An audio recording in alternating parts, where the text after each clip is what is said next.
कभी गोवा का मतलब पार्टी, बीच और फ्रीडम हुआ करता था। गोवा जाना हर यंगस्टर का सपना होता था। लेकिन अब गोवा बदल चुका है। ये सिर्फ पार्टी कैपिटल नहीं रहा, अब ये बन चुका है इंडिया का डिजिटल नोमैड पैराडाइज।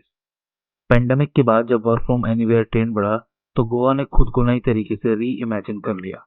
अब यहाँ आपको हाई स्पीड इंटरनेट वाले गांव मिल जाएंगे, सी व्यू को वर्किंग कैफेज दिखाई देंगे और ऐसे होम स्टेज भी जहां आप काम भी कर सकते हैं और जिंदगी भी जी सकते हैं।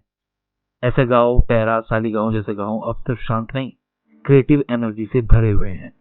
गोवा सरकार भी डिजिटल नोमाड टूरिज्म पॉलिसी को बूस्ट कर रही है, ताकि फ्रीलांसर्स और रिमोट वर्कर्स यहाँ बस सके, वो भी लंबे समय तक।